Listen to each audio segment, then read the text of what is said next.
Hi guys, welcome to Sweety Kitchen. నేను మీ బాను. ఈరోజు సంక్రాంతి పండగకి స్పెషల్గా అరిసెలను అయితే ప్రిపేర్ చేసుకుందామండి. అరిసెలు చాలామందికి పర్ఫెక్ట్గా రాకుండా ఉంటాయి కదా. కొందరికి ఆయిల్లో వేయనే విరిగిపోవడం లాంటిది, లేదంటే కొందరికి ప్రిపేర్ చేసిన తర్వాత మరీ గట్టి పడిపోవడం లాంటిది అవుతూ ఉంటుందండి. మీరు కనుక నేను ఇక్కడ చూపించే కొన్ని టిప్స్ అయితే ఫాలో అవుతూ ప్రిపేర్ చేసుకున్నారంటే పర్ఫెక్ట్గా ప్రిపేర్ చేసుకోవచ్చండి అరిసెలను అయితే. మరి వీడియోని ఫుల్గా చూసి నచ్చినట్లయితే మీరు కూడా ఈసారి సంక్రాంతికి ఈ విధంగా అరిసెలు ప్రిపేర్ చేసి పెట్టండి. ఇంట్లో వాళ్ళందరూ సంతోషంగా తింటారు.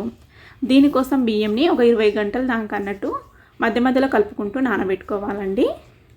వాటర్ని పక్కకు పంపేసుకొని తడి లేకుండా ఆరబెట్టుకొని మిక్సీ జార్లో వేసుకొని మిక్సీ పట్టేసుకొని పిండిని జల్లించుకోవాలి. బాగా ఎక్కువ క్వాంటిటీలో ప్రిపేర్ చేసుకునేటట్టుంటే పిండిని బియ్యం నానబెట్టుకున్న వాటిని మిల్లాడించుకుంటే సరిపోతుంది. లేకుంటే తక్కువ క్వాంటిటీలో ప్రిపేర్ చేసుకునేటట్టుంటే ఈ విధంగా మిక్సీ పట్టేసుకొనైనా చేసుకోవచ్చు. పిండి జల్లించుకున్న తర్వాత తడారకుండా పైన ఈ విధంగా చేత్తో ఒత్తుకొని పైన మూత క్లోజ్ చేసుకొని పక్కన పెట్టేసుకుందాం. ఇప్పుడు పాకం ప్రిపేర్ చేసుకుందామండి. పొయ్యి మీద మందంగా ఉండే గిన్నె పెట్టుకొని అందులోకి మనకి స్వీట్కి సరిపడా బెల్లం వేసుకొని కేజీకి 3/4 కేజీ లాగా అన్నట్టు ఈ విధంగా ఈ క్వాంటిటీలో బెల్లం వేసుకొని ఒక అరకప్పు నీళ్ళు వేసుకొని పాకాన్ని అయితే ప్రిపేర్ చేసుకోవాలి. పాకం అనేది ముదురు పాకం రావాలండి. మనం ఈ విధంగా చెక్ చేస్తే మనకి ఈ విధంగా చేతికి వచ్చి టన్ అనే సౌండ్ వస్తే సరిపోతుంది. ఇలా కొడితే గిన్నెకి టన్ అని సౌండ్ రావాలండి. అప్పుడే మనకి పాకం అనేది పర్ఫెక్ట్గా వచ్చినట్టు. ఇందులోకి నేను ఇక్కడ 1 టేబుల్ స్పూన్ నూనె వేసుకుంటున్నా. మీరు నూనె ప్లేస్లో నెయ్యి వేసుకోవచ్చు. ఇప్పుడు ఇందులోకి పిండి వేసుకొని ఉండలు లేకుండా బాగా మిక్స్ చేసుకోవాలి. మీరు ఈ మెథడ్లో కనుక ప్రిపేర్ చేసుకున్నారంటే పర్ఫెక్ట్గా వస్తాయండి. ఈ విధంగా పిండి మొత్తం వేసుకొని ఇప్పుడు స్టవ్ ఆఫ్ చేసుకొని బాగా మిక్స్ చేసుకోవాలి. ఈ విధంగా ఉండలనేది లేకుండా మనకి పిండి అనేది ఈ పాకంలో బాగా మిక్స్ అయ్యేలాగా ఈవెన్గా ఈ విధంగా అయితే మిక్స్ చేసుకోవాలి. చూడండి, మనకి మధ్యలో ఎక్కడ ఉండలు లేకుండా ఉండాలి. నేను ఇంకొంచెం ఆయిల్ అయితే వేసుకుంటున్నాను.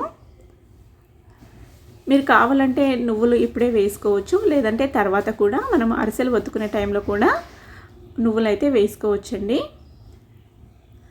చూడండి, ఈ విధంగా ఈ కన్సిస్టెన్సీ వచ్చాక మనమైతే పక్కన పెట్టేసుకుందాం. ఉండలు అనేది లేకుండా బాగా మిక్స్ అయిపోయింది పిండి అనేది పాకంలోకి.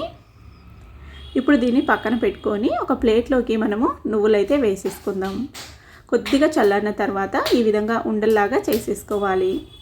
అన్నీ ఒకే సైజులో ఉండలాగా చేసుకొని నువ్వులు వేసుకున్న ప్లేట్లోకి ఈ విధంగా ఉండని ఒత్తుకొని 2 వైపులా నేను ఇక్కడ ఆయిల్ షీట్ తీసుకున్నానండి. మీ దగ్గర పూరీ మేకర్ అంటే చపాతీ మేకర్ ఉంటుంది కదా, దానిపైన పెట్టి కూడా ప్రెస్ చేసి తీసుకోవచ్చు. నేను ఈ విధంగా చేతులతో ప్రిపేర్ చేసి చూపిస్తున్నాను అన్నట్టు. మనకి ఈ మందంగా ఒత్తుకోవాలన్నట్టు. చూడండి, ఈ విధంగా ఒత్తేసుకొని డీప్ ఫ్రైకి పెట్టుకున్న ఆయిల్లో బాగా వేడిగా ఉండే ఆయిల్లో వేసేసుకొని డీప్ ఫ్రై చేసేసుకోవాలి.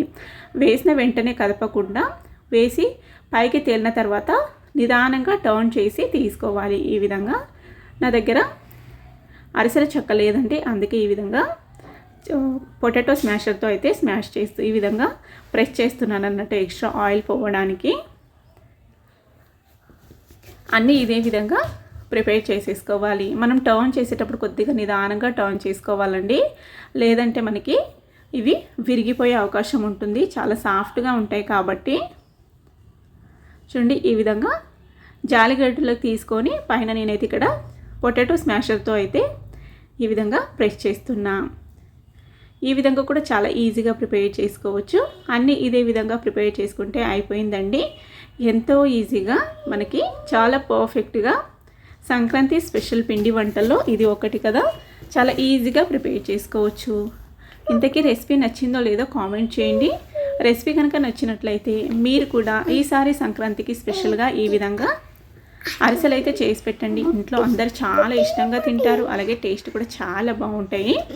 బయట కొనే అవసరం లేకుండా ఇంట్లో చాలా ఈజీగా ప్రిపేర్ చేసుకోవచ్చు. రెసిపీ నచ్చినట్లయితే లైక్ చేసి ఫ్రెండ్స్ ఫ్యామిలీ మెంబర్స్కి షేర్ చేయండి. ఇలాంటి మరిన్ని హెల్తీ రెసిపీస్ కోసం ఛానల్ అయితే సబ్స్క్రైబ్ చేసుకొని ఫాలో అవ్వండి. నేను జొన్న పిండితో జంతికలు, పుట్నాల పప్పుతో మురుకులు, అలాగే రాగి పిండితో కారం చెక్కలు కూడా ప్రిపేర్ చేసి వీడియో అప్లోడ్ చేశానండి. ఇంట్రెస్ట్ ఉంటే మన ఛానల్కి విజిట్ ఇచ్చి చూడండి, లేదంటే డిస్క్రిప్షన్లో కూడా లింక్ ఇస్తాను, ఓపెన్ చేసి చూడొచ్చు. చాలా సాఫ్ట్గా ఉంటాయండి. మనకి చల్లన్న తర్వాత కూడా ఇదే విధంగా ఉంటాయి. మీరు కూడా తప్పకుండా ప్రిపేర్ చేసి మీకు ఎలాగొచ్చినాయి అన్నట్టు మీ ఒపీనియన్ని నాతో షేర్ చేసుకోవడం మాత్రం మర్చిపోకండి. Thank you for watching. Bye.